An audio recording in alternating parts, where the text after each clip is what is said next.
My name is Tanner Waters. I'm a second-year PhD student in the Institute of Environment and Sustainability, and I'm from South Florida.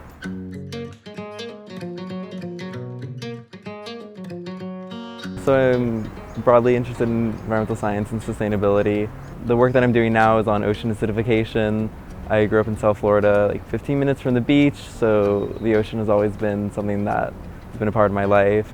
My grandma, which sounds a little cliche, but she, like back in the 60s, was sort of like a champion, like locally, just like with herself on environmental issues.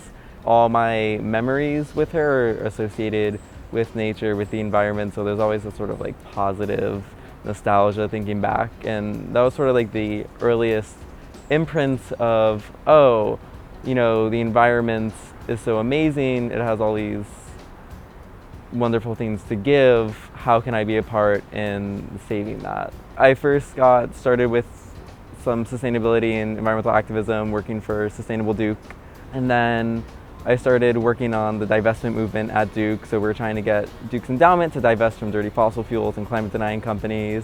And then that sort of turned into Duke Climate Coalition, which was just an organization where divestment was underneath, but then we also had trying to get the school to go to 100% renewable energy.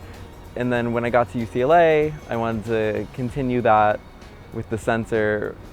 But what makes the center so great is that all the work that we do is through like an equity lens. An equity lens is really making sure that the work that we're doing isn't serving to sort of uphold any sort of power structures or frameworks that are pre-existing that might work towards, you know, white supremacy or the patriarchy.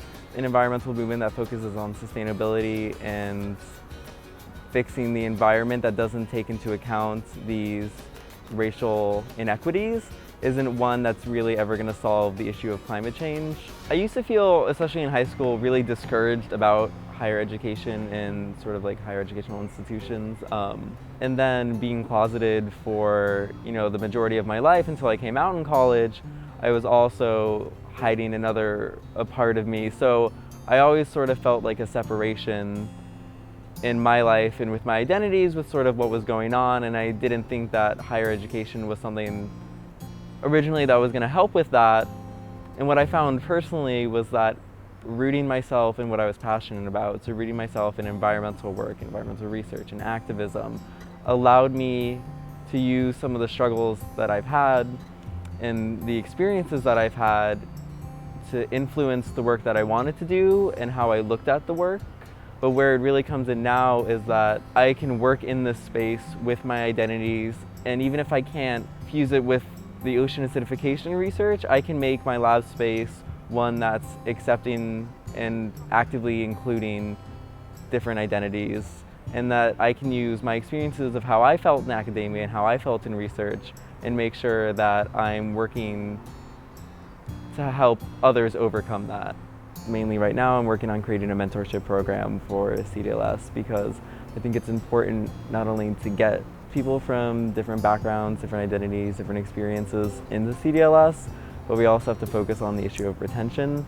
It's not enough just to get them in, we have to make sure that they stay in, and then while they're in academia and STEM, they have accountability and they have support and they have the resources for them to actually grow.